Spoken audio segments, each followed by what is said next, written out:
Welcome to Gainesville Raceway. It's time to go drag racing. It's time for an annual rite of spring.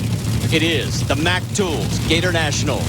And first to the line that we'll watch today, that man right there, Doug Herbert, and that man, Doug Coletta.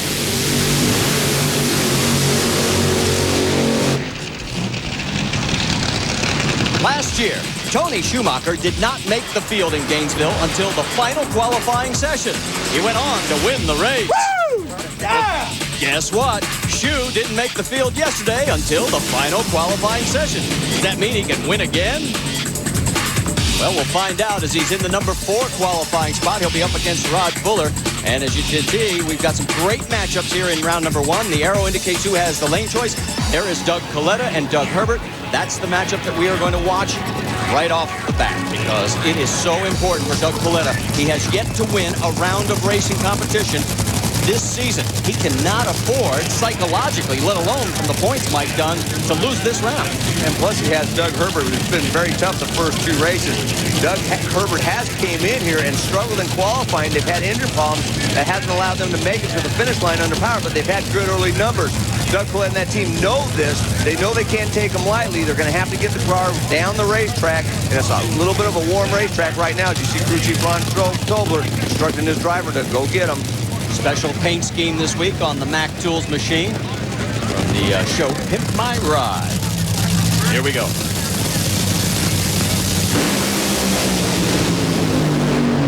Red light, Herbert. And Doug Coletta runs a very solid 4.56 second elapsed time, 326 miles an hour. But more importantly, he's got the first round win of 2005, and he needed that so badly.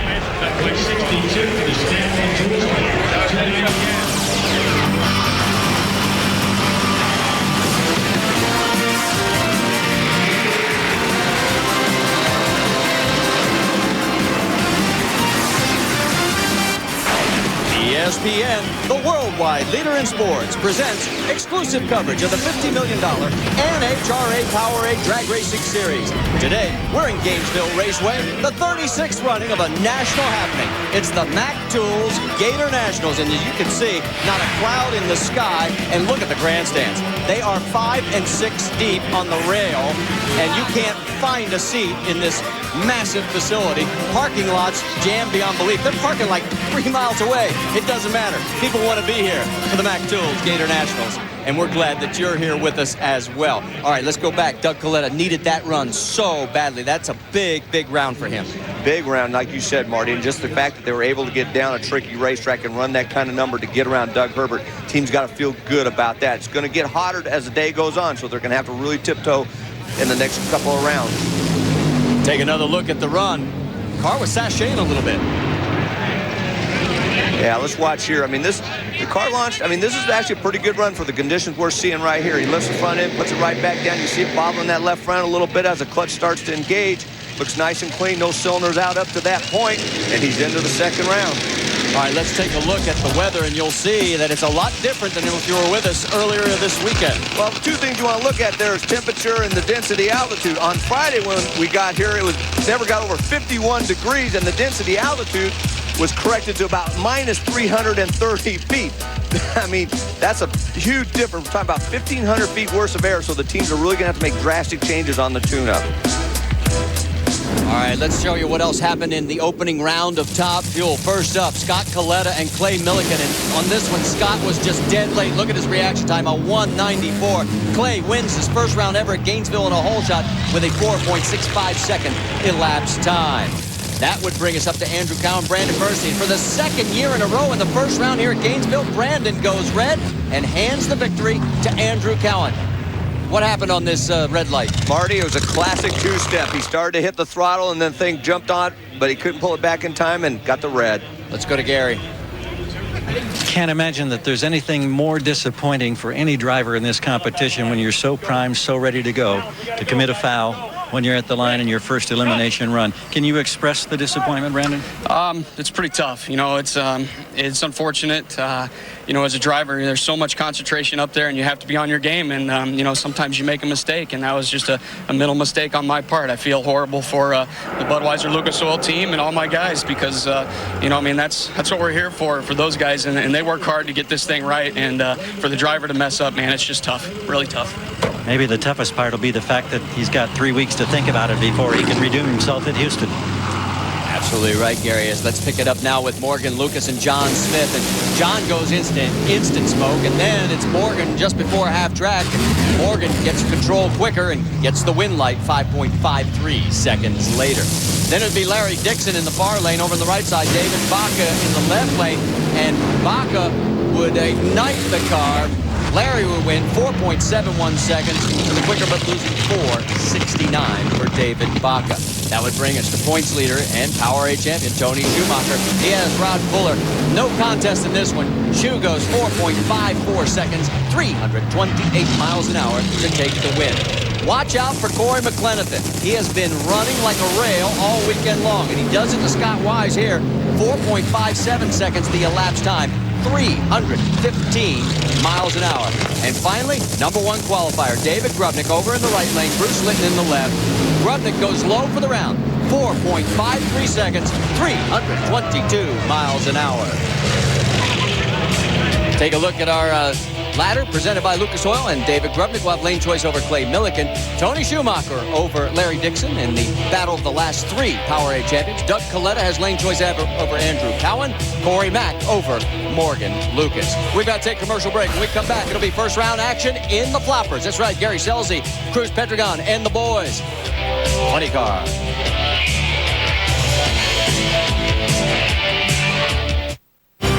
Here at Gainesville at the Raceway for the Back Tools Gatornationals. Just some of the thousands on hand. We are glad that everybody has turned out and glad that you're with us as well. It's time for Funny Car, and after a few surprises in Pomona, order has been restored in the class. John Force returned to his winning ways back in Phoenix. And Phil Barker came in leading the points here at Gainesville, but we can guarantee you one thing, he will not be leading the points by day's end because he failed to qualify. Here's our Funny Car ladder presented by Lucas Oil, and Robert Height has his first ever career pole. Did it with a track record 4.74. Good matchup between Whit Bazemore and Cruz Pedregon. That's going to be the one we're going to focus on here in our opening round action. There's Eric Middle and John Force, the teammates on the same side of the equation. Here are the guys that failed to qualify, including Gary Dencham, Jack White, Frank Pedregon, and Phil Burkhardt. You're on board with Cruz Pedregon as he is going to go to the line against Whit Bazemore here in first round of action of Funny Car. And there is the Matco Tools flopper with Whit Bazemore at the wheel. Brand new daddy. He and wife Michelle have a brand new baby boy, Dashiell.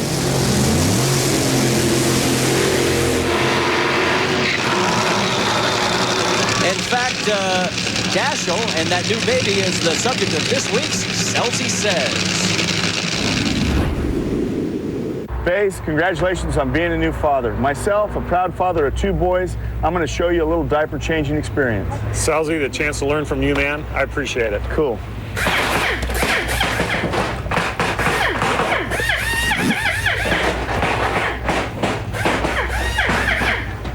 Wow. Honey, I think I found our new nanny. Oh, jeez. That poor kid. All right. Michelle's at home watching this going, there's no way Gary is getting anywhere near our child. And with 2 weeks off, Babe's going to have plenty of time to learn. That's it. All right, let's get back to the business at hand, because when you look at these guys all time, Cruz is 19 up and 15 down against Whit Bazemore, and both these guys want to win here in first round badly. Plus, there's a little bit of a rivalry there.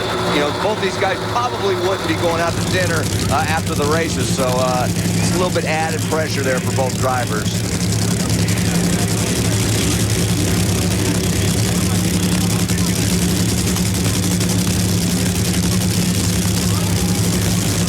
Wes Cerny waiting for both drivers to pre-stage. Bazemore's in, so is Cruz. Here we go.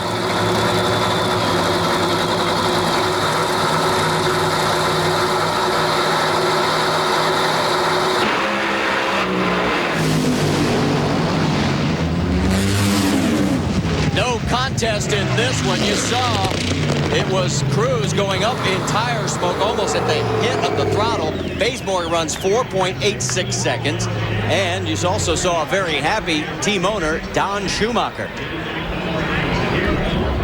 This was a situation, watch on the left side of your screen, car moved maybe a half a car length, but it was spinning too hard, way too early, and as a result, went up in tire smoke, and that just watch this thing.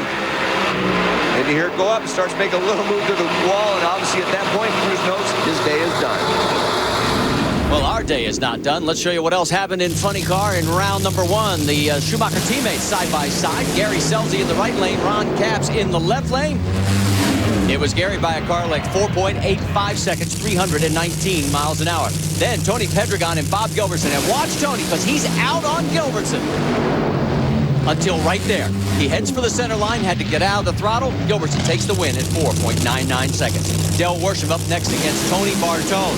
Worsham in the right lane. Last year's event winner. First round winner here, 4.88 seconds later. Then let's bring in number 1 qualifier, Robert Height and Dale Creasy Jr. This one, no contest. Right from the hit of the throttle, Creasy's up in smoke. Height goes 4.80 seconds, 320 miles an hour. Then it would be Eric Medlin, Height's teammate, Tim Wilkerson. And the second member of Team Force moves into the next round, 4.82 seconds later, 322 miles an hour. What about the boss, John Force? Remember, Jim Head punched out John in the first round back at Pomona. Not this time. John runs 4.84 seconds, 323 miles an hour. And finally, Tommy Johnson Jr. and Jeff Arend. And Jeff Arend, pole shot. And he takes it with a 492 to the quicker but losing 491. All right, take a look at the second round matchups. And you see that Robert Height has lane choice over Whit Bazemore, Gary Scelzi over Del Worsham. Over on the other side, Eric Medlin has the choice over Bob Gilbertson, John Force over Jeff Arend. Now let's put a period on Top Fuel because Clay Milligan had a big upset win in Top Fuel. Let's go to Dave Reef.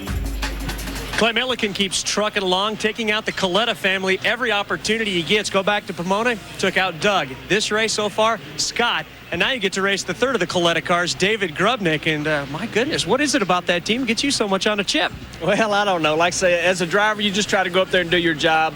Scott's one of the best there is, period. I mean, he's a multi-time champion.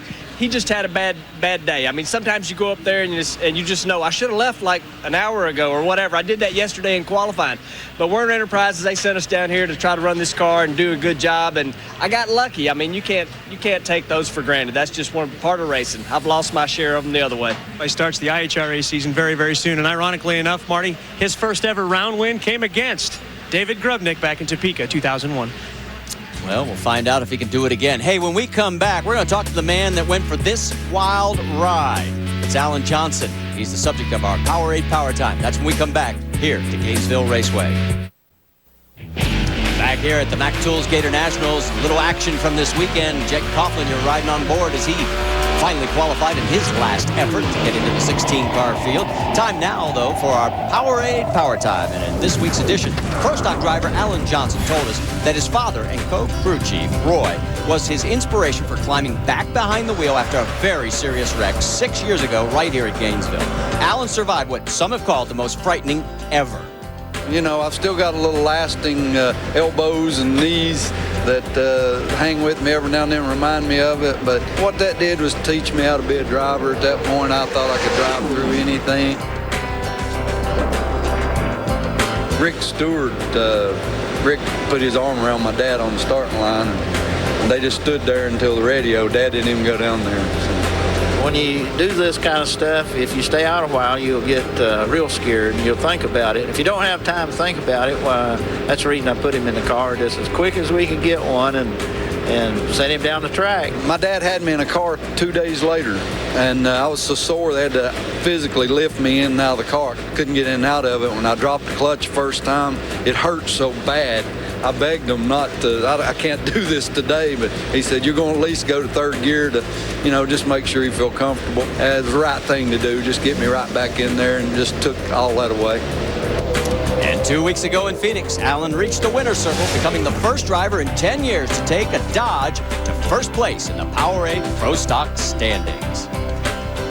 Well, let's talk a little more on Pro Stock because two-time defending champion Greg Anderson is only 81 points out of first place, but 9 drivers are ahead of him. Will a second straight win in the swamp get the champ back on track?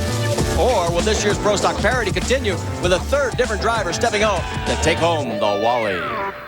Take a look at the ladder. As you see this ladder, 15 out of 29 racers who attempted to qualify set career best. We have the quickest Pro Stock field ever. The bump spot, you had to run better than the national record, which was just set like 2 years ago at 670 and change. Unbelievable. It's going to be good. Let's show you what happened in the opening round of Pro Stock. First up, it'll be Warren Johnson and Larry Morgan. And don't count the professor out of this championship chase. He gets 6.70 seconds on the elapsed time and takes down Larry Morgan in opening round action. Next up, Jim Yates and Jake Coughlin. Bit of a staging duel here, and it paid off for Yates. An 0.25 light to an 0.50, and in a hole shot, Yates takes the win, 6.71 to a 6.70. Uncharacteristic for Jake to be that late off the starting line, but look at him working that wheel. Got a little bit loose on that second gear shift. Unfortunately for him, he's going home. That would bring us up to Kurt Johnson and Greg Stanfield. Bit of an upset here. Stanfield takes the win light, 6.711 to a 6.715. Take a look at the Q photo finish cam, and there is the margin of victory as Greg Stanfield moves in to second round Pro Stock action. That brings us to Dave Conley and V. Gaines. Conley in the left lane. Winner back at Pomona. Takes a step towards winning here. 6.70 in the elapsed time, 205 miles an hour. Then Kenny Koretsky in the left lane, the number 3 qualifier against Jake's teammate, Richie Stevens. And it would be Stevens getting to the stripe first. 6.73 seconds to a 6.75 for Koretsky. Points leader, Alan Johnson in the Mopar, over in the right lane. He will not be the points leader by the end of today. Mike Edwards puts him on the trailer, 6.733 to a 6.737 elapsed time. Then it's Greg Anderson up against Ricky Smith. And look out, because Greg goes low for the round. The only car in this opening round to go in the 660s. He does a 6.67 elapsed time, 206 miles an hour. And rounding it out, his teammate Jason Line takes care of Ron Krischer. Krischer gets loose, has to get out of the throttle. Line goes 6.70 seconds in the elapsed time to mark it and moves on the second round. So Greg's got the lane choice over his old boss, Warren Johnson. Dave Conley over Greg Stanfield. Then in the other side, it's going to be Jim Yates with the lane choice over Mike Edwards. Jason Line over Richie Stevens. Well, as you know, we're in Gainesville, and that means the Pro Stock motorcycles are back in action. Last season, Harley-Davidson won its first ever championship, Wally, but the other makes gained ground late in the season. Can the Screaming Eagles stay on top? Well, the answer after qualifying is yes. Take a look at the ladder and you'll see why. Number 1 and number 2, the Screaming Eagle Harley-Davidsons. As Andrew Hines, the first bike ever into the 660s, or into the 690s, I should say, 6.991. He's got the lane choice over Blaine Hale. Where's his teammate? There he is, number 2 slot, GT Tonglet. Went 7 flat, just a run earlier, before Andrew became the first ever to break the 7-second barrier. So let's take a look at what happened in round 1 of Pro Stock motorcycle. It was Chip Ellis and Steve Johnson, and Ellis goes red, handing the win to Steve, and Johnson stops the clock 7.17 seconds later, 186 miles an hour. Craig Treble in the left lane against Matt Smith in the right lane. Treble is going to take the win light here in a very close race. Watch it at the stripe. 7.19 seconds to a 7.20 for Smith. Ryan Schnitz, another one of the Buells, up against Karen Stouffer. And Karen, look at the reaction time. 0.14 in the right lane, and then she runs 7.17 on the Suzuki, 183 miles an hour, and she's into the second round. Here comes GT Tonglet over on the right side against Riddell Harris. Not much contest in this one. GT goes 7.13 seconds, 191 miles an hour. Riddell a 7.31 elapsed time. And Andrew Hines would follow, the national record holder, with Blaine Hale over in the left lane. Hines stops the clock also at 7.13 seconds with plenty of air to spare. Then it was Antron Brown and Scott Valetti, and it would be Valetti going red, giving the win to Antron. Antron would run it through at 7.15 seconds, 179 miles an hour. Then it would be Gino Scali in the left lane, Sean Gann in the right lane. Scali would go 7.19 seconds to Gann's 7.21 to take the win light. Margin of victory, a very close 28 thousandths of a second. And then Angel Sampe and Chris Bostic, final pair in round number 1. And Angel goes low for the round, 7.09 seconds, 184 miles an hour. Bostic could only manage a 7.22. All right, let's take a look at the ladder presented by Lucas Oil, and you'll see that Andrew Hines has lane choice over Steve Johnson. Angel over her teammate, Antron Brown. Then it is GT over Craig Treble, and Karen Stouffer has the lane choice over Gino Scali. And as we get ready for next round action, they're getting things put together in Clay Milligan's top fueler. He's got David Grubnick. All of that and more when we come back to the Mac Tools Gator Nationals.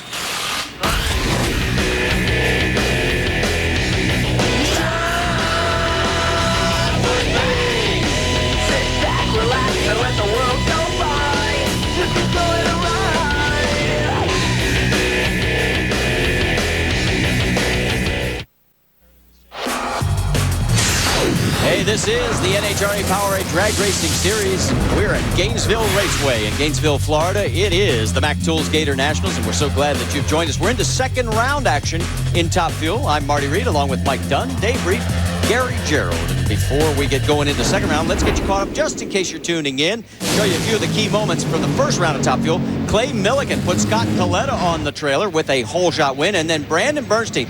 He won here in 2003, but the last 2 years in the opening round, he has gone out on red lights in 2004 and again in 2005. Joining us here in the broadcast booth is Phil Burkhart. Came into this week's session off a huge win, and all of a sudden, the whole world turned upside down because you didn't qualify. Have you guys been able to figure out? Well, you know, with Friday's weather out here, it was real cold. Track was real cold. Our tune-up really isn't conducive to that, so we figured Saturday's weather forecast was good for us. Sun was going to be out, warmed up, and then we went out on Saturday and just smoked the tires twice. The emotional roller coaster that this sport can bring on to everybody. I mean, you're seeing both ends of it now real fast. Yeah, it's huge. You know, it's NHRA drag racing, no provisionals here. Yeah, that's for sure. Let's get down to the track because already engines have fired with Corey McLenithan and Morgan Lucas. Dave Reef, you've got something? You bet. So we're talking about that this weekend. The Nitro teams have to use a brand new MSD ignition box from here on out, which in essence is nothing more than a rev limiter. When the car seat gets to about 4 seconds into a run, if it sees 8,400 RPM, it will retard and slow the car down, slow the RPM down a little bit. Talking with Todd Smith, he says that's exactly what happened to Corey Mack. They've been on fire this weekend, but slowed to a 457. He says that's because, in essence, the ignition box grabbed the car when they spun the tires really, really hard. Now, Mike Dunn, he says that robbed some ET, but I also asked Todd if that maybe didn't save some parts. Well, and also, I mean, if it's spinning the tires, it's losing momentum also. So by taking the timing away, it might actually help his overall ET. It's hard to really tell at this point.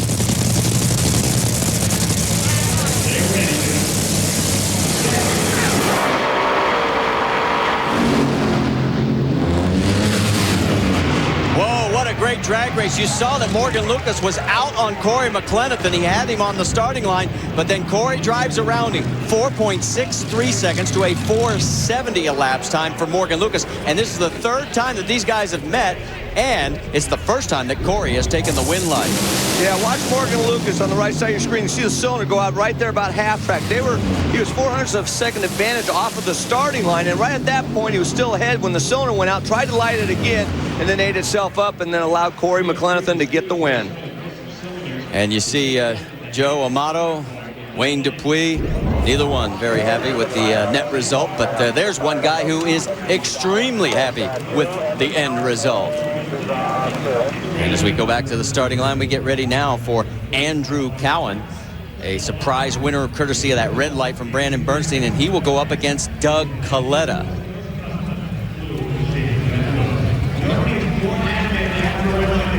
Waiting for the engines to fire. While we're waiting for those to come to life, let's go back to Phoenix. Show you what happened to Andrew Cowan there. If you remember, Andrew, in a tire smoking affair, takes the win over Mr. Coletta. Until today, it was, well, Doug hadn't even won a round. Let's get more on Andrew Cowan. Dave? Well, Marty had a chance to talk with some of the team, and you recall yesterday, if you watched our qualifying show, this team has been struggling with many problems in this car. It's forced a lot of oil to come out of that car and down onto the racetrack. It was an oiling issue early in this season that quickly turned itself into a fuel issue, and that's exactly what happened to this team in round number 1 when they slowed down but did get that win over Kenny Bernstein. The team said it was nothing more than a $2 O-ring inside of the fuel pump, something they couldn't even see. So once again, they did make a change, and they feel like if, well, they got everything fixed in the fuel system, they might be able to run a mid-450 and spell Doug's defeat once again.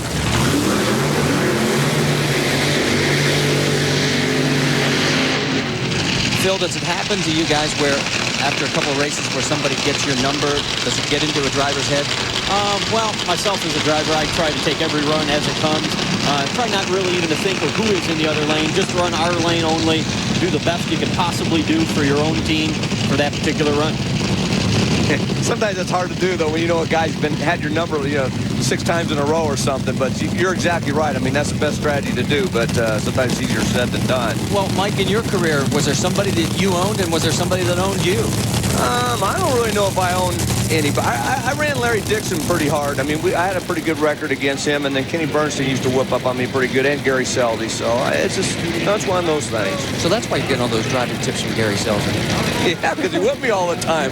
He must be the best. That's a reference back to NHRA today. If you weren't with us, we were in the simulators having a lot of fun, and he blamed Gary Seldy. So, we had a good time, though. I'm a true driver. I got to blame somebody. There wasn't no crew chief around at the time. All right, let's get ready for this run. Doug Coletta in the right lane. Andrew Cowan in the left lane. There's Scott. He's already been eliminated from action.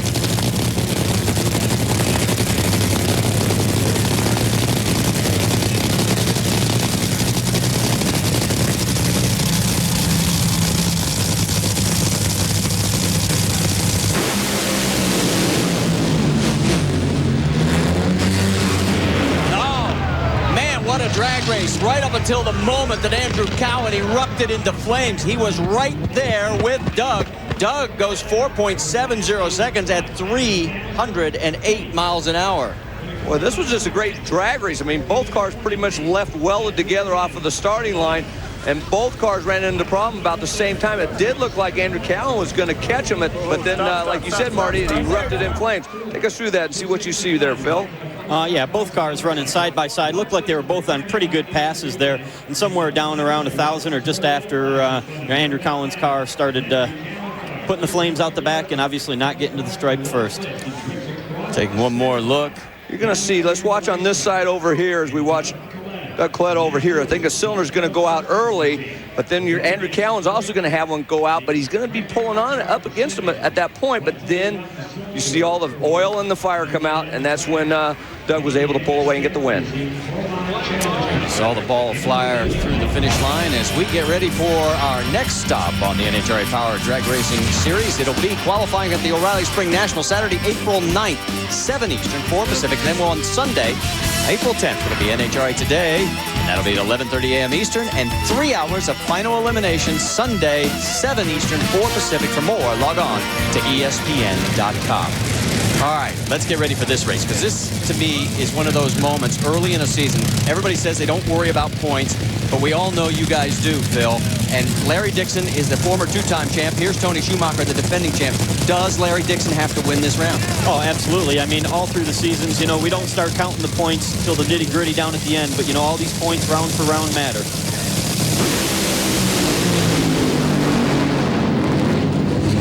And guess what? Larry Dixon has done it. 4.59 seconds, the elapsed time, 318 miles an hour. And Tony Schumacher, there is his dad, Don. They are on the trailer. Boy, now that's a huge surprise. This was a good drag race early. Basically, both cars left pretty much together. Schumacher had a slight edge at 330 foot. I tell you, Tony Schumacher was pulling away, and then he started hazing the tires. Let's watch this here on replay. This car was really moving good early. He went 214 to the 330 foot mark right there, which was 300s quicker than Larry Dixon. But right at that point, he started spinning the tires, put some cylinders out, and that was the end of Tony's day. I don't know exactly what happened. I have a feeling there is a very big smile underneath that helmet. So as he gets ready, we can tell you also that if Larry would go on to win this race, it would be the 100th victory in the career of Don the Snake Prudhomme, that man right there. Snake, is it possible to underscore how huge a win that was for this class and for this team? Well, they're all huge wins, you know, but of course it's nice to knock those guys out. But, you know, the Miller Lite, the America West car has been, you know, it's been running really good, you know, in hot conditions like this. LaHaye's pretty good at it. Get you closer to that Century Club, too. 100.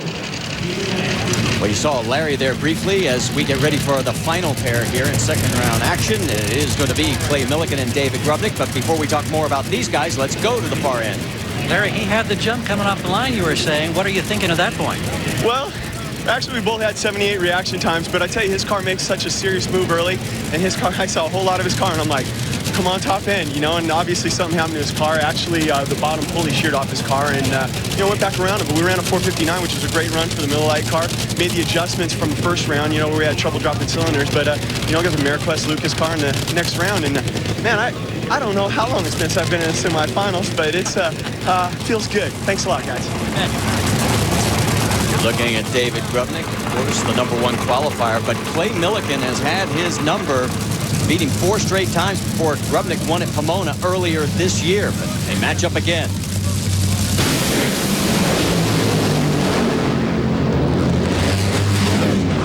And the win light goes to Clay Millican. So another surprise. And again, Clay Millican seems to do very well against David Grubnick. We were talking about it. Somebody has your number, and it looks like Clay has got David's. So as you look at it, we don't want to scare anybody, but take a look. It's lane choice for Larry Dixon. 7, 8, 9, and 10 in the points are moving on to the semifinals. And everybody in the top above that is gone. They're out of here. So lane choice to Corey Mack over Doug Coletta. And I guarantee you, Clay Millican is really pumped up. Because he had never won a round here at Gainesville until today, and now he's won 2. Watch David Grubnick. He dropped the cylinder right there real early in the run, and that's what cost him. At that point, Clay Millican just pulled away and into the semifinals. So the points are really tightening up. The racing's really getting interesting, and we've got Funny Car getting ready to roll down this quarter mile. Stay with us. Back here getting ready for second round action in Funny Car at the Mac Tools Gatornationals, and the body goes up on Del Worsham's Monte Carlo as we take a look at the Funny Car ladder presented by Lucas Oil, and you can see that it's Robert Height with the lane choice over Whit Bazemore, Gary Scelzi over Dell. That's going to be the first one we'll focus in on. Eric Medlin over Bob Gilbertson, and John Force over Jeff Arend. Joining Mike and me in the booth is Phil Burkhardt, and your teammates out there on the line. Big round for both these teams.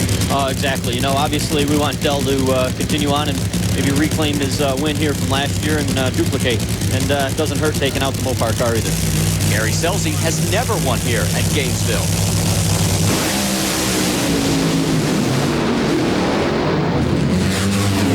Well, Phil, you're just shaking your head, and I can understand why. Tire smoke is the death knell in this sport. There is Chuck Worsham trying to figure out what did we figure wrong, but it is wrong. At 4.85 second elapsed time for Gary Scelzi, 320 miles an hour, and he moves on. Watch Dell here. He didn't go very far, did he, Phil? No, it looks like a lot of what happened to us in qualifying out there, but, you know, he tried to pedal it and tried to get back control of it, but, you know, that track temperature's coming up all day here in the sunshine, and it looks like it bit him. Almost seems like it's a fine line between dropping a cylinder like we saw on Top Fuel and maybe spinning the tires, trying to get that right adjustment. Exactly. Track temperature, just let everybody know, has gone up to 111 degrees. That's the warm it has been all weekend long. All right, let's talk a little basketball because we've got NBA coverage continuing as Tracy McGrady, Yao Ming, the Houston Rockets face Kevin Garnett and the Minnesota Timberwolves. Each of the last 4 meetings has been decided by 6 points or fewer. So expect this one to go down to the wire. The NBA on ESPN tonight, 7:30 Eastern. For more, log on to ESPN.com. And after we get ready for these burnouts, that's Whit Bazemore. Let's send it to the far end. Look at this big smile from Gary Selsey, and why not? This is the place where you get to win. You're inching your way closer to it. That's got to feel awful good. There's only been 4, and Gary, I know this is the 3rd race, but I haven't got to talk to you all year. Welcome aboard. We love you. You know, it's exciting. Mike Neff was under the hood of this thing twice, slowing it down. And what can I say about Worsham? You know, the battle we had last year, and it's going to be like that all year long. We are counting points. Believe me, it's serious. We're going to make this Mopar Oakley car hopefully get to the final round here, but we got one more to go before we get there. See you then. Thanks. Hey, a racer who actually admits that they're counting points. Imagine that. There's Robert Height, the #1 qualifier. Dave Reed. Had a chance, Marty, to talk with Lee Beard right before this round. He's very, very concerned with those things that Mike Dunn and Phil, you guys have been talking about, and that's keeping a grip on this track without dropping a cylinder. He's been taking timing away from this, trying to take power out of the car to keep it glued to the racetrack. Says the critical part is probably around that 300 to 600 foot mark, and that seems to be the place, guys. These cars have been struggling all weekend. Well, and Whit has not had a real good record here. 15 trips to this track. He has never made it out of the second round except for 2 times.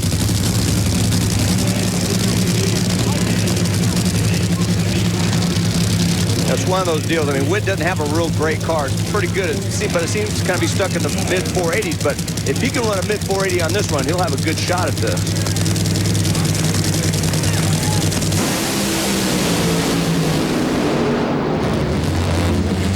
This time the tire smoke is in Robert Height's lane. Don Schumacher really likes that one. Bazemore goes 4.91 seconds, so his 2 remaining floppers are into the semifinals. So Bazemore takes the win light, and he'll be up against his teammate Gary Selsey, and it'll be Selsey with the lane choice. Well, Lee Beard must have made the right call because it didn't spin the tires. It didn't really look like it dropped the cylinder, just nice and soft and right down the middle of the lane. Yeah, it looks like Robert Height's car there in that 330 to 660 mark is where it started to spin the tires. And that's in the period on the racetrack where they just put in some new concrete, and maybe the rubber isn't quite as good there yet. Look at the reaction for Lee Beard. Sigh of relief saying, okay, we're moving on. Meanwhile, back at the starting line, there is John Medlin, celebrated a birthday just a few days ago, the Ides of March, March 15th. And there is his son, Eric. Let's check in quickly with Dave Reed. Well, Sarge, an early round exit today. Not exactly what you wanted to see. A little bit surprised to see that car kind of break loose there at the top end. What happened? Well, actually what happened is it went off the concrete and it started to spin the tires just a little bit and approached the bottom pulley. You know, it didn't throw the belt off, it threw the pulley off. So hard to say what would have happened. It was a good old-fashioned drag race. He ran a 59, you know, and we left together. So, but they're world champion cars. We were definitely not taking them lightly, and it was a good drag race. You know, the guys won that. The Miller Lite cars won this race 2 or 3 times, and we won it last year. So we knew it was going to be a battle, and you know, parts break, man. We're going 8,000 horsepower. Things are shaking and vibrating and beating themselves up. So it's the way it goes. We still got the baddest hot rod on the planet, and I think it shows. Yeah, he's certainly not going to win them all, and I don't know if he even thinks deep in his heart that he can win 10 races again like he did last year, setting the all-time record. But yeah, don't count that team out by a long shot. Don't count a lot of teams out, because that's what, right now, quite frankly, it's a little scary for you guys in the cockpit, Phil Burkhart, having all this competition, but we love it up here in the booth. Oh yeah, it definitely makes for good TV, and it's you know, for us as drivers too, it makes for good competition. Nobody wants to roll up there and you know, have it over on the other guy. That's why we're all here. We come here to race because we know in our hearts that anybody can win on any given weekend. Bob Gilbertson, he'll be over in that left lane. Took out Tony Pedregon in the opening round. These two have met twice before. Eric has won both times. Here we go.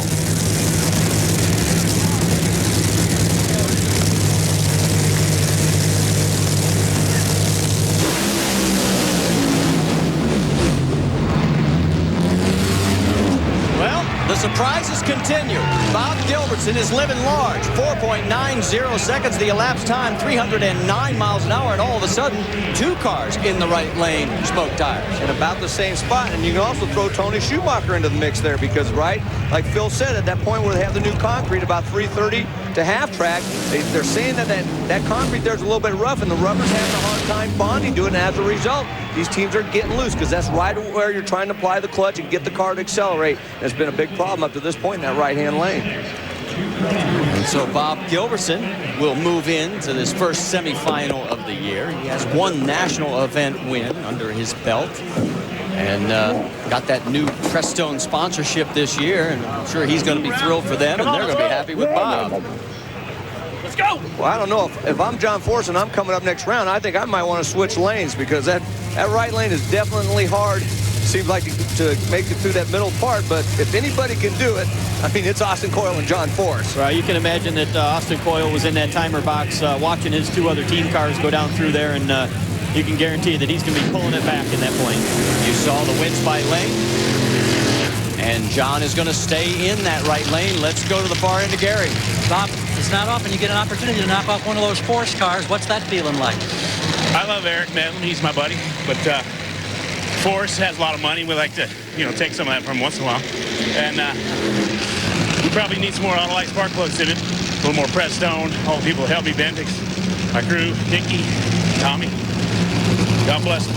We're happy to be here. Get them lined up for the semis. Heck yeah. It's our first one in a long time. It's good. Well, Gilbertson will go up against the winner of this race between John Force and Jeff Arendt.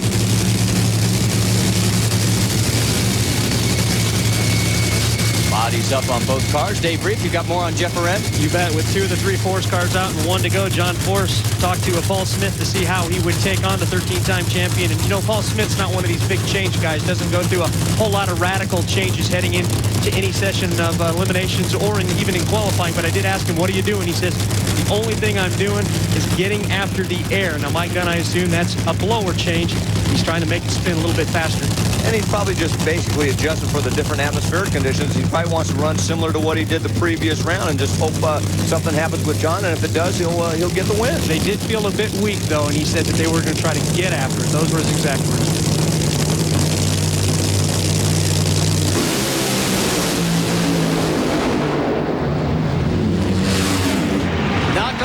Force. It goes up in smoke after it crosses the stripe, and John with a 491 at 304 easily takes care of Jeff Arendt. And the big news here, though, guys, Bob Gilbertson's going to have lane choice over John Force. And at this point, I don't know if lane choice matters, because I think Austin Coyle probably did exactly what you said, Phil. He saw everybody out there spin the tires in the middle. He softened it up. It was only going 253 miles per hour in the 8th. Probably about 10 miles an hour slower than that car's capable of doing. So he was making sure he got through that point without spinning the tires so he could get his driver into the next round. Yeah, exactly. It looks like Jeff Arendt was running real good up until about 3:30, and then that's when Force started just pulling away.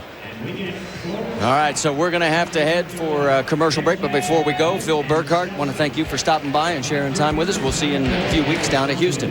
Thank you. All right, and there is John out of the car. Lane choice goes to Gary Scelzi over his teammate Whit Bazemore. As we said, Gilbertson with the lane choice over John Force. We got to take a commercial break. Pro Stock next.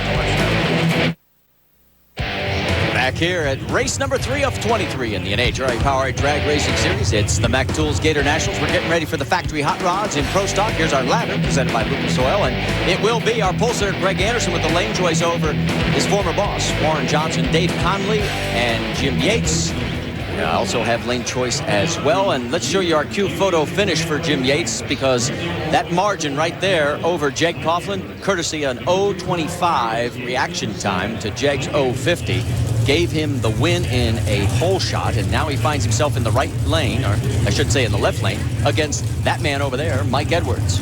Both of these teams really have turned around their programs this year. Jim Yates looked very good in Phoenix. He was low ET of every round in Phoenix before losing that on that hole shot to Ron Krischer. And Mike Edwards, he was stuck in the 660 range all through qualifying here in Gainesville. Yates, if you remember, was slow to go in. Bit of a staging duel we told you about with Jeggy, and got a mini duel there. Oh, and red light for Edwards. And Yates got really lucky on that run, because when he let the clutch out, that car went everywhere but straight. But when you go red, that's what happens. So Jim Yates, who despite going out in the semifinals at our last race at Phoenix, if you remember back there, he ran low for every round of eliminations, even though he got beat in a hole shot back at Phoenix. And here he's done a hole shot, and now he wins on a red light, courtesy of Mike Edwards. Out on the left side, that thing makes a hard turn to the center line. Look at him reel that thing in. That is an excellent driving job there. That thing was really loose, probably all the way through third gear. He still reeled it in and ran it down to the other end, even though he didn't need to. But that's just Jim Yates. He knows how to drive them race cars. So now we get ready for Jason Line in the Grand Am. He'll be up against Richie Stevens in the Mopar Dodge Stratus from Don Schumacher's racing camp. And there he is. Bob Glidden, the crew chief on Richie's car, as well as Jeg's car, Jake Coughlin. You know, the Pro Stockers have really been putting on a great show this weekend, Marty. I mean, we saw 14 cars qualify under a 670, basically in the 660 range. Quickest field ever. They came out in the first round. They ran pretty good, even though the air was quite a bit worse and the track was greasy. But right now, we saw, you know, based on what we saw with Jim Yates and even the fuel cars, we know it's a lot greasier out there right now. So they have to make some pretty good adjustments for this round. Well, we talked about 15 career bests for all the Pro Stockers out of 29 entries. There were 18 career bests in Pro Stock motorcycle. And those bikes are coming up next, right after the second round action here in Pro Stock.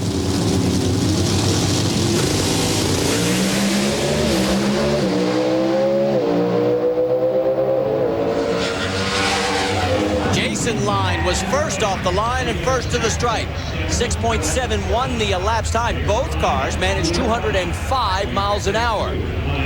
Boy, we saw some good speed there, Marty, but the 60-foot times aren't there. And I think what happens is the track, like we said, a little bit greasy. They can't get aggressive. Otherwise, they get a little bit too much wheel speed. But still 205 miles per hour in this kind of air is a very good speed. Let's watch this again. Jason Lyon moved a little bit towards the center line, but he reeled it back in, kept it stuck pretty good in the middle of the lane, and did a good job. And there's your margin of victory. The Q photo finish. And you can see the difference. Almost half a car length. Down at the starting line, friends saying, okay, we like it. Now that brings us up to Dave Conley in the left lane, Greg Stanfield over in the right lane. Stanfield, of course, the number 12 qualifier, dumped Kurt Johnson unceremoniously in that opening round of action. There you see the numbers for Greg. For Conley, he's the number 4 qualifier. He took care of business over V. Gaines, and there's the man who builds his horsepower, Bill Grumpy Jenkins. Boy, does he know how to build horsepower, and does this kid, Dave Conley, know how to drive. But Greg Stanfield, he is no slouch either. He's, very good mechanic, knows how to work on these cars, and he does a good job of driving. So this is a good matchup right here. This is only the third time in their career that these two have gone head-to-head in Pro Stock competition. They're dead even. They've each won one of those races. Yeah, and you got to rate a slight edge to Dave Conley, but you know, the determining factor is that racetrack is a little bit greasy. Dave Conley probably makes a little bit more horsepower with Bill Jenkins, but if they miss on that setup, Greg Stanfield can get them.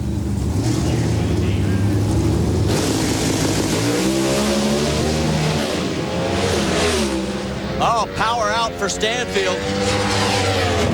And Dave Conley goes 6.74 seconds in the elapsed time department. Another run at 205 miles an hour. So Dave Conley going back to his second semifinal in 3 races this year. Remember, he went all the way to win back in Pomona. Meanwhile, back in Bob Gilberson's pit, they're getting ready. So they are moving on in competition in funny car.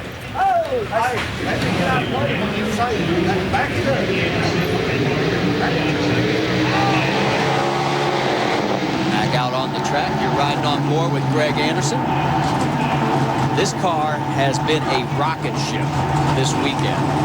Every single pass has been in the 660s. You know, everybody that was predicting his demise, which I don't think there was very many, I mean, he is back because not only is he running better than anybody else, but he's back to like he was last year. I mean, he's 200 or 300 better on just about every session going through qualifying in first round. Now remember, the man over in the other lane, Warren Johnson, right now is on his last tour of Gainesville, and here he is in 25 races. Only once did he fail to qualify, and look at that record. 10 finals, 9 times he took home the Wally. His first win, 1984. And right now, Warren coming into this round, was tied with Dave Conley for the points lead, believe it or not. Remember the year he had last year? It was a disaster. These guys turned it around.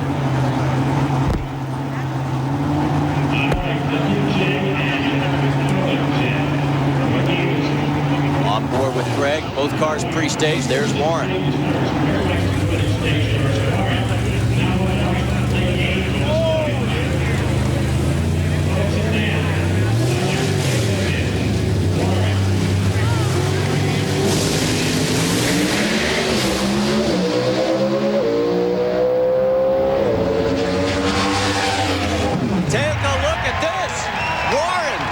His first 6:69 here in eliminations, as he was the number 9 qualifier with the best run of a 6:68, and Greg falls off just enough to a 6:70. Look at the speed, 206 miles an hour.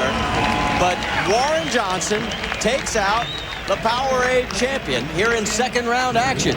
What can you say about the professor? I mean, he left first and never looked back. Now, Warren Johnson, he's not afraid to get after. We've seen him, though, a number of times get very loose and sideways because he's just overly aggressive. But he hit the setup just right on this run. Look at this. Wheels up, nice and straight, hitting those shift points just perfect. And that WJ horsepower on the other end was able to hold off Greg Anderson. Watch Greg here. He was just soft down low. Just didn't have enough to be able to drive around WJ on the other end, and that's the end of his day. Good race, though. And look at wife Kim. She can't believe it, saying, man, we got beat. And there is the professor at the far end of the racetrack. We've got to go to break. There is the numbers. WJ's got the lane choice over Dave Conley, and so does Jason Lyon. Probably going to be back here at the Mac Tools Gatornationals, 36th running of this great event, and you're looking at Steve Johnson. He is going to be up against Andrew Hines in the second round action of Pro Stock Motorcycle, as he's going to have a tough go here. Andrew, the number 1 qualifier and the first man ever to run into the 690 range, as he did it in qualifying. Boy, the Harley fans were loving it. What's not to love? That was a great run and a great record for that team. Red light for Andrew. He will not repeat as the winner of this event. Steve Johnson runs 7.23 seconds, 183. There's brother Matt. He's looking at that red light and going, wow, how did we miss that? Steve knows he won the race, courtesy of the foul by Andrew Hines. And Matt checking the track. It won't do any good now, Matt. Well, he might be checking it for GT because he's going to be coming up here a little bit later. But watch this. This was a big surprise. I mean, this obviously the Harley's been running very good all week, and for him to go up there and make that kind of mistake, just maybe something just distracted him. So that will bring us to the next pair of motorcycles. That man right there, Craig Treble, Matco Tools Suzuki.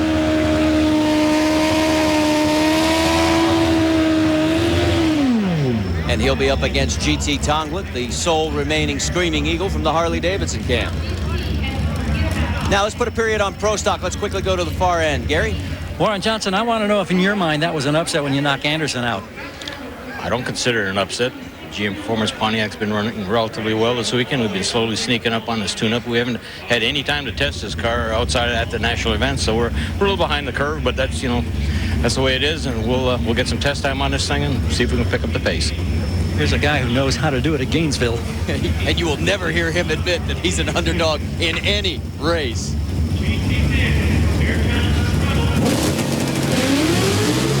Almost dead even off the line. Uh-oh, problems in the left lane. The Harleys are out of here.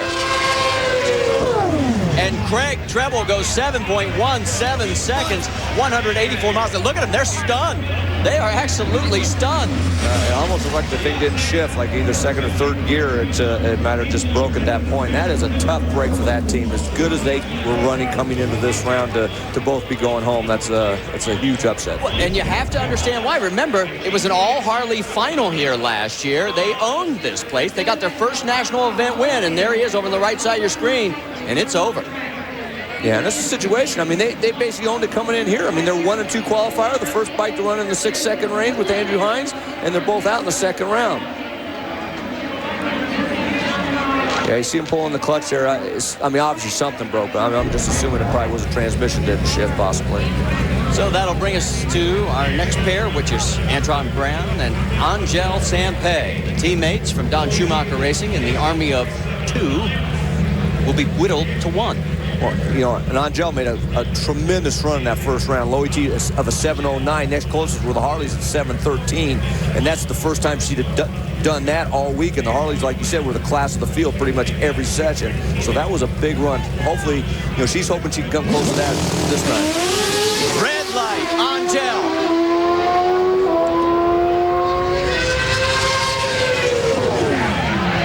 In fact, it was a double foul. If you look at the scoreboards, Angel was worse. So she goes out on 011 red to a 008 red. Then Antron goes 713. Angel goes 708, which is low for the round.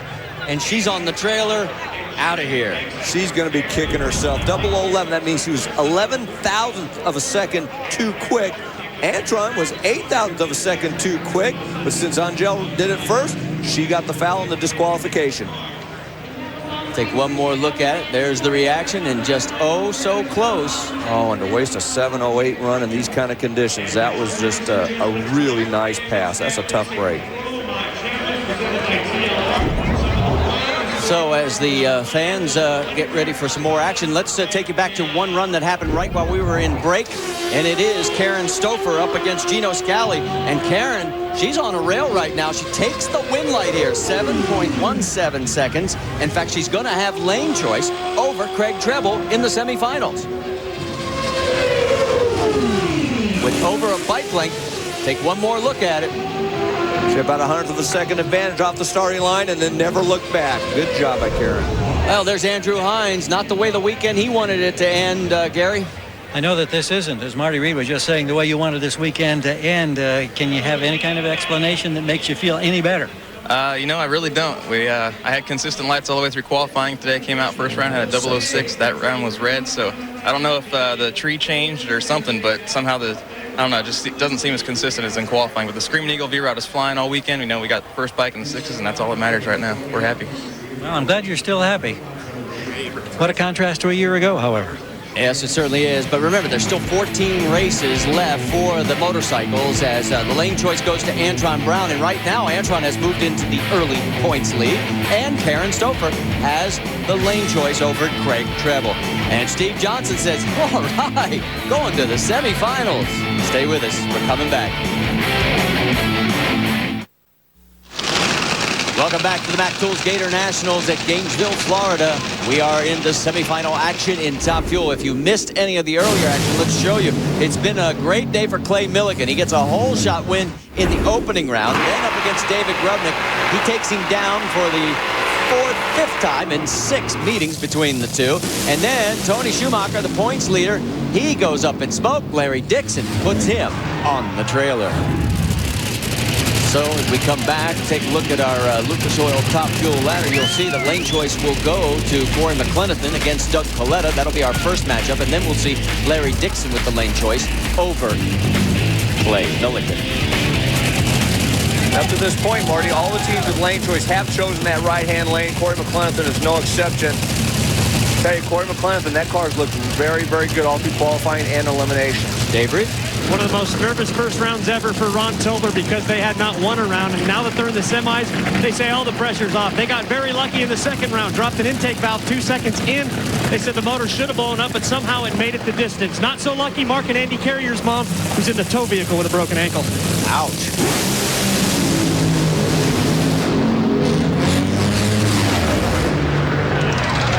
Mack is on his way to the trailer. Goes up in smoke. Doug Coletta goes 4.57 seconds.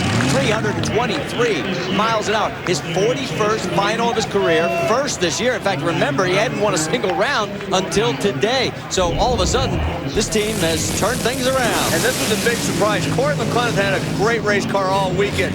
But Doug Coletta, he was 11/100ths of a second quicker off the starting line. Corey was going to have to run a big number to beat him, and it wasn't going to happen in these kind of conditions because Doug Coletta basically ran that 457. I mean, for Corey to beat him, he was going to have to run about a 448 anyway, or a 446 actually, so it would have been tough. Just a great job by that team. right, let's talk a little bit about our AmeriQuest Mortgage top fuel specs. Well, we want to compare a 1992 top fuel dragster to today's counterparts. The national record in 1992 was a 4.80 seconds at over 301 miles per hour. Today, it's a 4.44 at over 333 miles per hour. One of the big differences, the fuel pumps. Back then, 50 gallons per minute at engine RPM, about 8,000. Today, the pumps are pumping over 90 gallons per minute. You need more air because you got more fuel. Back in 92, 30% overdrive. Now it's 50% overdrive. That means 50% faster than engine speed. And nitromethane back then was 100% versus 85% today. Bottom line is they have bigger cams, bigger cylinder heads to put all that extra fuel and air into the engine, and thus are making about 2,000 to 3,000 more horsepower than in 1992.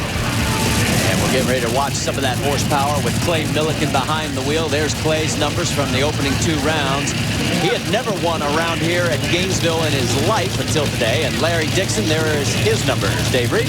Had an interesting conversation with Mike Wilbur about Clay Millican's 464. He said that number is actually a little bit better based on how Clay drives the car. Clay likes to deep stage a little bit, Mike. That robs a little bit of ET, especially the deeper you roll it in. Yeah, but it helps the reaction time, and that's what he's looking for. He wants a little bit better reaction time.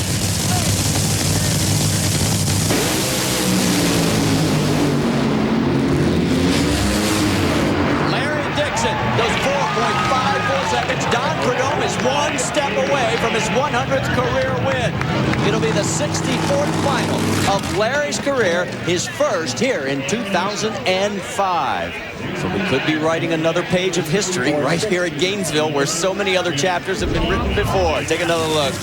This is just an excellent run. Dick LaHaye, we heard him talk about it before. They love the hot conditions. The master being able to get a race car down the racetrack, and this is no exception. Not very much wrong here. 454 in these kind of conditions is just a very good run, and it gets him into the final round. And there's Larry at the far end of the racetrack as he is asking some questions. There's the lane choice going to Larry Dixon over Doug in the top fuel final here at the 36th running of the Mack Tools Gator Nationals. When we come back, it'll be time for Funny Car.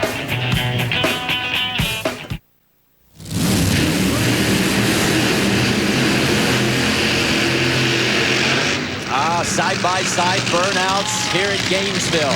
And the crowd, you can't find a seat in this place, is loving it. Bob Gilbertson and John Force. Before we talk about these guys, let's go and put a period on top fuel, Gary. Larry Dixon, you get yourself lane choice with a 54. How important is that going to the championship round, the final round? To be honest with you, I'd rather have the quicker car than lane choice. You know, I mean, that makes all the difference in the world. You know, Dick LaHaye, everybody that works on the Miller Lite team, they're doing a good job. You know, I keep thinking back to first round. You know, we got so lucky there. We're able to fix all that stuff, and now here we are in the final. So maybe we can do something with it and get Snake his 100th win. 100. Boy, it has a magical ring to it. It certainly does.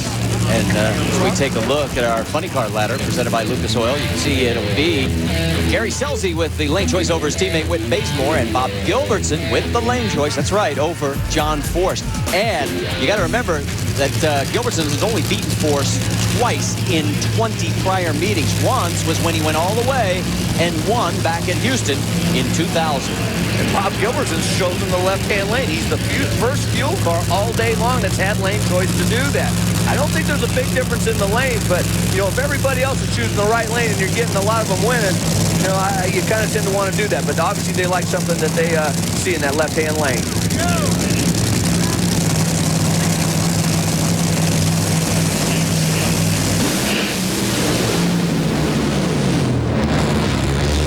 Oh, he's on fire, but he's going to win the race. Bob Gilbertson is on big-time fire. That thing is really burning there, Marty.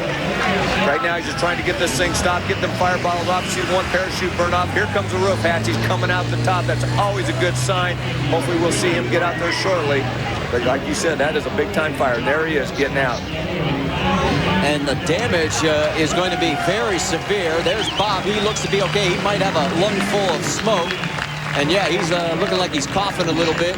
We'll find out how well he is doing. I think he's in better shape right now than that race car, that's for sure. Yeah, that race car's definitely got some serious heat. Look at the body just collapsing right off the back. Actually, they're pulling the thing off to get the fire off the back, but that body is definitely gone. Hopefully, they have a spare one, but the problem's going to be is all the fuel lines and electrical lines and stuff. You see, Gilbertson had a cylinder right at the hill of the throttle. I mean, he was pretty much done, and then John Force broke. Now, Gilbertson, he's doing what he has to do. You know, you see John out there running trouble. He knew that. Bob knew that car was not running good, but he just drove it to a caught on fire, got the win, and then at that point, it's like, let's get this thing stopped right now. And he did a good job. He really did, and I can't believe, I mean, we've seen a lot of fires, but this one really just erupted and just got bigger and bigger and bigger. There goes the hatch as it relieves some of that back pressure, and look at it, it just turns into the blazing inferno. And that roof hatch, like you said, relieves the pressure a lot of times if the supercharger backfires. And I don't know if the supercharger, it probably did backfire the supercharger because a lot of times the clutch is still engaged and it's turning that engine over and blew the burst panel out. But let's watch John Force. He had this race won. Right at this point, you're going to see probably all the cylinders go out. He either broke a blower. Oh, you see it backfire the supercharger, but something probably broke, whether it was a belt or something, possibly in the driveline to allow that thing to rev up and backfire the supercharger. Tough break for the team. There was a look at the finish line. Let's go to Gary. He's caught up to John Force. John, you were concerned about Gilbertson coming over and maybe collecting you? Well, yeah. 5 minutes ago, I wasn't rooting for Gilbertson, but now here comes Bays and here comes Selzy. I got to root for him to win. And good old racer, when I was coming down through there, I thought I had him covered. My old heap just quit. And all of a sudden, he come around me, but then he was on fire. And the first thing you want to watch is if they get oil underneath them, they want to change lanes. So I got on the brake, and I'm thinking, I can't slow it down enough. And if he comes across, I'm going to T-bone him. And then I thought, let her go, I let her go. But he's very talented. The kid, he kept it straight. And I just saw him a minute ago. He's out of the car. So real good racer. A little bit of fire. He stole all the TV boards, but that's okay. And he got the win. But good luck to him in the final against whoever. Well, we can tell you he's out of the car. Look at the fire suit for Bob Gilbertson as he's into his 4th final of his career. That's the good news. The one question we have, Gary, is he okay? Yeah, and I certainly, that fire protective equipment did its job, and I know you're grateful for that. How do you feel? I feel real good. My crew was talking to me on the radio the whole time until it came to the point where I said, hey, guys, I can't talk anymore. This is getting ugly. And Simpson, NHRA, everybody was there for me. I took a couple of big, deep breaths of air out of that fresh air system. And to climb out of the roof hatch, you got to have your coordinates right. I wanted to keep it off the wall because I knew that, we had to try to race the car again. So I was lucky, and I'm very fortunate. It's great that we're in the final. I hope we can make it. Have you got another body, and are you concerned about repairs? Yeah, I'm a little concerned about repairs. We have another whole car, and a body that's a good old Camaro that's probably won a lot of races, so we'll do our best to get it. Real happy you're all right. Go get him in that final round. Thank you, thank you. Of course, we'll keep you posted as they continue the 75-minute turnaround on that machine. Now, let's talk a little basketball before we get to this other semifinal in Funny Car, because we've got NBA Sunday tonight on ESPN, 7:30 Eastern. The Houston Rockets versus the Minnesota Timberwolves. For more, log on to ESPN.com. Get ready now for Whit Bazemore. He'll be in the left lane. Gary Selzy over in the right lane. If you look at the numbers from the first couple of rounds, Gary Selzy's definitely had the advantage in the elapsed time department. But I'll tell you what, Whit Bazemore's been on his game as far as the reaction times, and he's been a few hundredths of a second quicker off the line every time. So if Lee Beard and that team can put together a good number, they might be tough to beat. This should be a good race. Let's quickly go back into the pits. Dave Reed? Well, obviously, Marty, the biggest concern for this team is going to be those fittings and those air hoses that Mike Dunn talked about a little bit ago. But Bob Gilbertson need not worry. There is plenty of help here in the form of some of David Baca's crew guys. From Phil Burkhart's team, Mark Denner is here. Scott Wise's team, Doug Herbert's crew, along with their crew chief, Rob Flynn and Tony Pedregon. Just some of the people that are here early in this 75-minute turnaround and try to get this car back. All right, reminds us of a few years ago when Dean Scusa was in a similar situation and everybody came to his aid. That's what this sport's all about. Let's go back out trackside. Get ready for this semifinal. Selzy, Bazemore, winner to the final.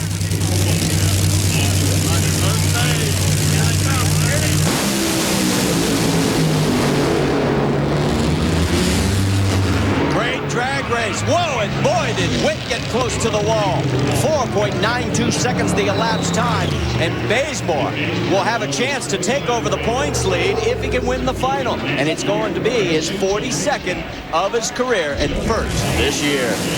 I'll tell you, give Lee Beard and Whit Bazemore a hand on that. You see the cylinder go out right before the finish line and drove the car over towards the wall. Gary Scelzi had a good run, but then right there at the point we've seen a lot of cars get in trouble. About 300 feet, he started hazing the tires, and all he could do was watch Whit Bazemore at that point pull away for the win. All right, we've got to take commercial break, and lane choice will go to Whit Bazemore in the final. Stay with us. When we come back, it'll be time for Pro Stock.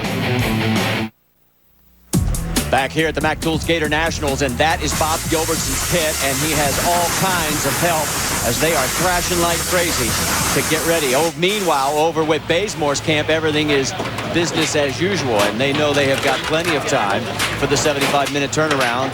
As you can see, we get ready for Pro Stock. And take a look at the ladder presented by Lucas Oil. WJ looking for another win in his swan song season over Dave Conley, the youngster, who's already won once this year. And the first matchup will be Jason Line with the lane choice over Jim Yates. And Jason's going to be in that right lane, Jim in the left lane. These two have never met in competition until right now.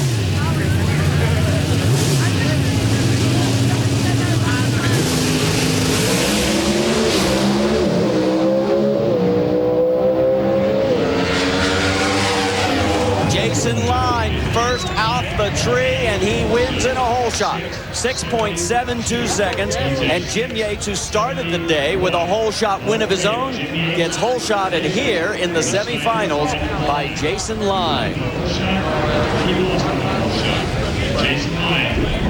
Let's go on replay here. I mean, Jason Line, kind of unusual. This car makes a lot of horsepower. He just probably missed the combination a little bit. Jim Yates, he's been running good all year long, all three races, but, there's a margin of victory at the other end, and Jason Line's going to the final. The Q Photo finish cam gives you the margin of victory, almost half a car length, as Jason goes to the 9th final of his career and first here in 2005. So as we get ready for our next semifinal, let's put a period on funny car. Let's go to Gary.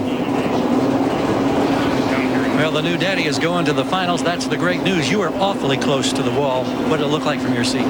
Well, yeah, we were. The car just was dead straight, perfect run, and got down there. It felt like it had a hole out on the left side, but the pipes don't look like it, but that's probably what happened. And, have our arms crossed, and it's just not coming back. But that's for my wife, Michelle. Honey, I love you. You proved yourself this week. You're awesome. You're the best wife in the world. And for Matco Tools, we're going to the final at the Gatornationals. It doesn't get any better. It gets a little better. We'll try to do that next round. All right, thanks, Gary. As you're on board with the professor, he's in the right lane, 61 years old. He could become the oldest professional winner in NHRA Pro Stock history. Dave Conley, 22 years old, already won at Pomona this year. In fact, these guys met back at the Winter Nationals. Conley winning that first matchup. Here they go one more time.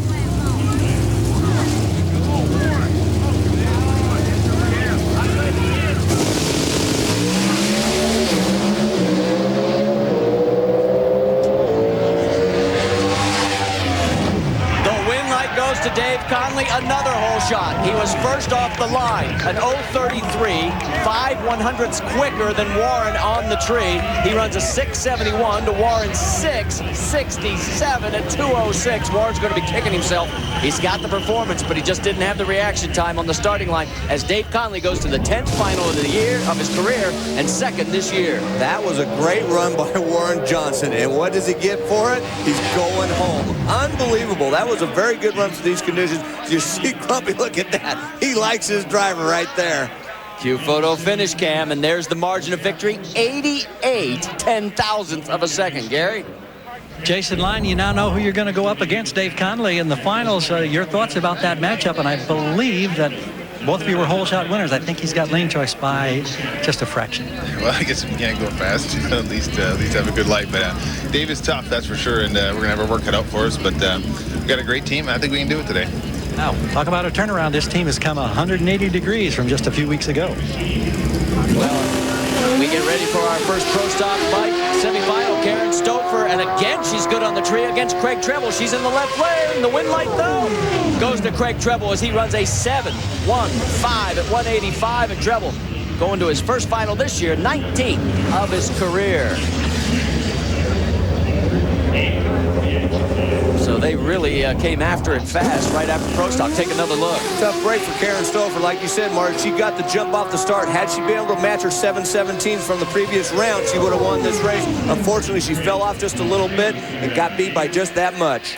And there's the cue photo finish cam and the margin of victory, 16/1,000th of a second. Meanwhile, here's the activity going back in Bob Gilbertson's pit, and they are manhandling this car. Yeah, Marty, and the way this works, you have your guys that do the normal engine maintenance. They're in there doing their normal thing, but then the teams from the people from the other teams that are in there helping, they're doing all the extra work, changing the timer boxes, changing the wiring and all that stuff that is not normal maintenance, and that is how they will be able to hopefully get this thing back together in time for the final round. We're ready now for Antron Brown in the left lane against Steve Johnson over in the right lane. Winner to the final. Big advantage for Johnson off the tree. And the win light to Stevie Johnson, another hole shot. It'll be going to his 8th career final, a 7:16 to the quicker but losing 7:13. So, wow, a lot of surprises today and a lot of great reaction times turned in. Yeah, this is another upset here, but Steve Johnson, he's been running good, and he's been deadly on the lights before, and he was on his game today. Antron, unfortunately, he was on the receiving end of that hole shot victory, and he's going home early, but not Steve Johnson. So we've got to take another commercial break, and as we look at the action going on back in Bob Gilbertson's pit, we'll be back with more. The Mac Tools Gatornationals. We know he's going to be in the finals. Will Bob Gilbertson make it? Come back and find out. Back here at the Mac Tools Gatornationals, we talk about the essence of NHRA Powerade drag racing. You're looking at one of them, where team members from opposing teams rally when a competitor needs the maximum effort to make it to the next round. Well, in this edition of the Brute Essence of the NHRA, we're also going to look at the history of the sport. Ron Capps takes us a tour of Don Garlett's Museum of Drag Racing. Hey, everybody. Now, we know Pomona has the NHRA's museum out on the West Coast, but if you're ever in Florida, you've got to come in to Big Daddy Don Garlett's Museum of Drag Racing. This place has got so much history. Come on, let me show you some things. You're looking at Garlett's replica of his first dragster, 1954. Now, he won his first NHRA event with this dragster, but the car was so ugly, Hot Rod Magazine wouldn't even run a picture of it. So basically, what he did is he took a lot of the parts off that car. 1956, he built this car here. He got burned pretty bad in this car, but this is the car that started it all off as a Swamp Rat 1. You probably wonder where the term rail came from, and this is it. Dick Kraft, this car is called the Bug. 1950, the first organized drag race. He showed up in Santa Ana and basically had everything off the car. Every piece of bodywork was off the car. Even had the fuel tank held on by baling wire. When you're in the Gainesville area, you've got to stop into Garlett's Museum. You could see everything from the first rails to even Shirley Downey's first funny car ride. And when you think about the essence of drag racing, this place is it.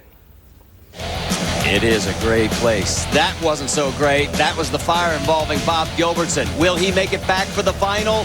Stay with us, all four of them, when we return to Gainesville. Back here for the finals at the NHRA Powerade Drag Racing Series event from the Mac Tools Gatornationals, and we're ready for Pro Stock Bike. Steve Johnson will be in the left lane, and over in the right lane, it is Craig Treble. And for Johnson, boy, he's won all 3 rounds today at the tree. Chip Ellis red lit, so did Andrew Hines, and he beat Antron Brown on a hole shot. Here we go.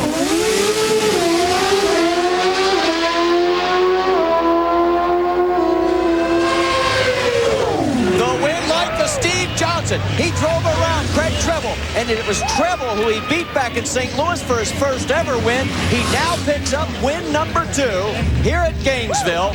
Steve goes 7:13 to a 7:16 for Craig. What a great job by Steve Johnson. He saved his best run in eliminations for the final, and he needed it. Craig Treble had almost a 100th of a second advantage off the starting line, but Steve Johnson, see him putting his feet up right down there, head down, and drove around for the win. Great job. Let's take a look at the Q photo finish, and there it is, the margin of victory, 14/1,000th of a second. And take a look at this crew. They're going, yes, sir. Didn't take us quite as long to get victory number 2. So that means that as we get ready now, we'll turn our attention towards Pro Stock. Whoa! Some of the safety workers at the other end trying to get him off the track. And one of the guys sort of fell there. Hope he's okay.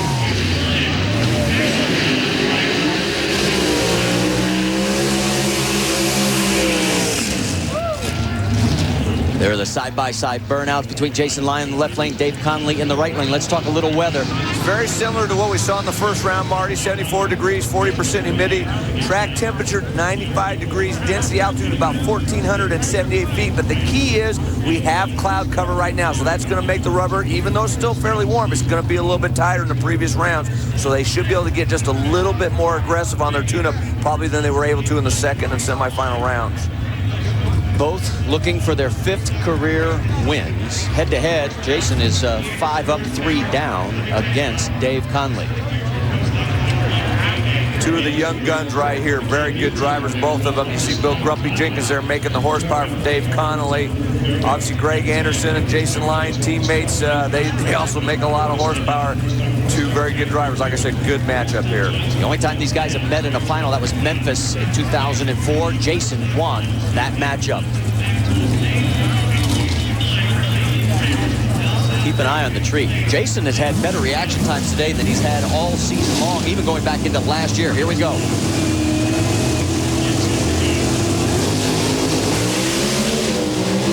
Whoa, Conley! Jason drives around it. 6.71 seconds, 205 miles an hour. Conley had a 006 light, 5th win for Jason Lyon in his career, first this year. Wow, what a race. That was a race. Dave Conley, he drilled the tree. Like you said, .006, that's 6,000ths of a second from perfect, 7,000ths of a second from red lighting and taking him out of it. But Jason Lyon, he had the horsepower to drive around on the other end. Watch it here. Dave Connolly fell off. I thought he'd run a little bit better there. I don't know if they just missed on the setup, had a little bit too much tire spin, but whatever the result, there it is, a happy man, Greg Anderson, with his boy, Jason Lyon, getting the win.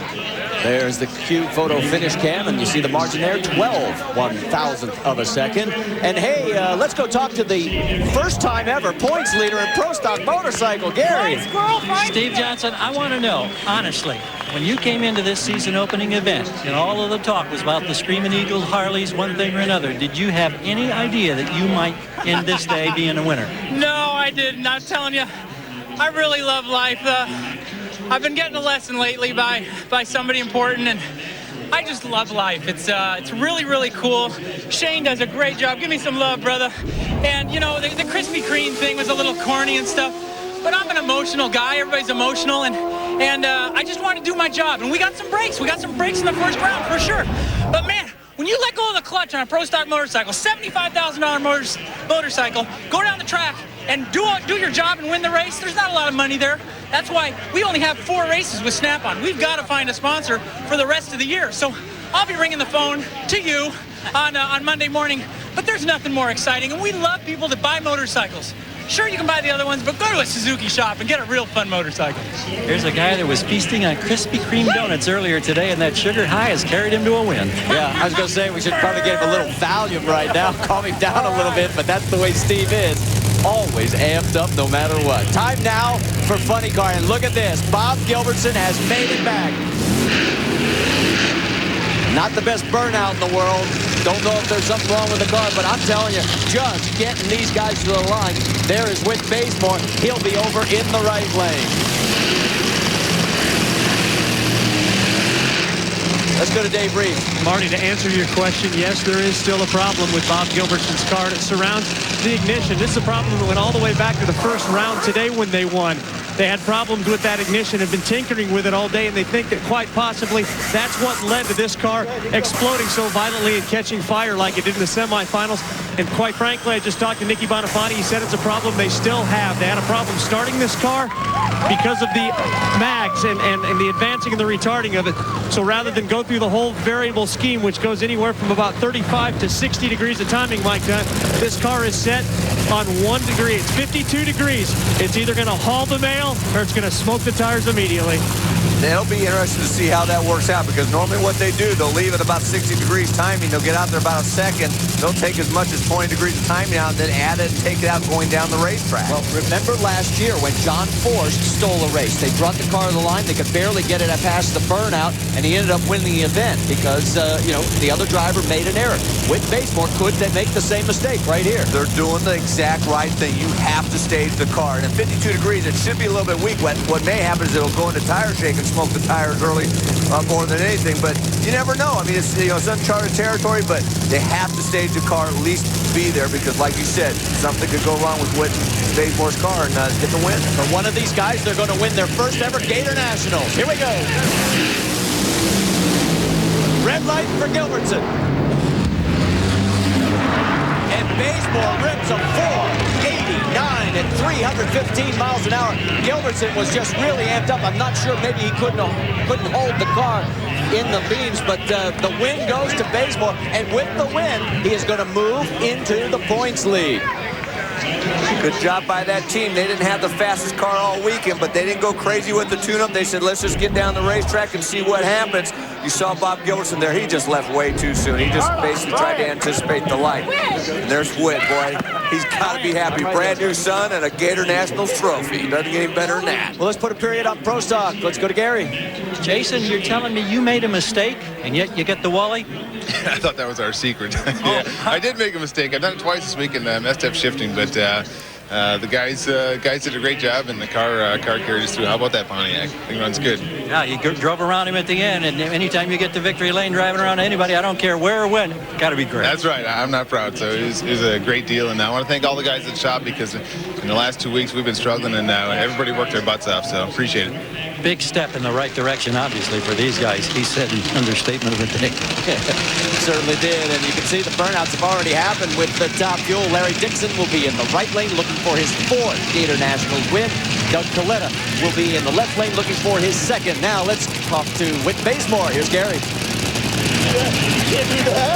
Well, I don't know how much more a guy can accomplish. You get a new son in the course of a week, and you come in here and you win this event at the Gainesville Gator Nationals. What are you thinking right now? What are you feeling? Yeah, I'm going to cry. It's just an incredible week, If we DNQ'd here, it still would have been the best week of my life. So, to my wife, Michelle, my son, Dashel, Dad's bringing home a trophy. Don't watch him cry on TV, though. That ain't cool. But it's awesome, just the entire Matco Tools team. We've struggled with this car. We've managed to go rounds every race this year when perhaps we haven't deserved to. But, to be here in the winner's circle, this is what it's about, And Gilbertson, hats off to them. They did a great job just to get that car up there. And I saw him on fire again, made it exciting. But great team over there. This one's for the Gator Nationals. I mean, it's Well, just as Witt finishes up, we have a pedal fest between Doug Coletta and Larry Dixon, and it's Doug getting control up first. He crosses the line for the 20th win of his career, first this year, and he's back in the championship hunt. Give that one to Doug Coletta. Both those teams smoked the tires, obviously, but right about the same point. They were pretty much dead even, about 330 foot off the starting line, but Doug Coletta got the car to recover and got to the finish line first. And it denies Don Perdeau his 100th career win, as Coletta, who won here in 2000, wins again 5 years later. Watch that, they both spun the tires again. They both backpedal about the same time, but Doug was able to get his car to recover. Let's watch Larry Dixon right here. You're going to see this thing go into tire shake. Spins the tires, he gets out of it, gets back on it, and starts spinning the tires again. At that point, Doug Coletta was able to get his hooked up and pulled away. Quickly to Gary. And Doug, a tire shaking, tire smoking pedal fest. At what point did you think you had this thing won? Well, it started to shake out there, and I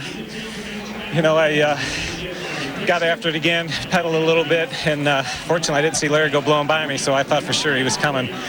But he was obviously having the same problem that we were. But, what can I say? The Mac Tools Gator Nationals, we won this thing today.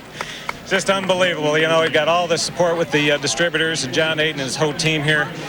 We've got the Pit My Ride guys here, so we're happy about that. Technicoat, Just a red line oil, just a great effort.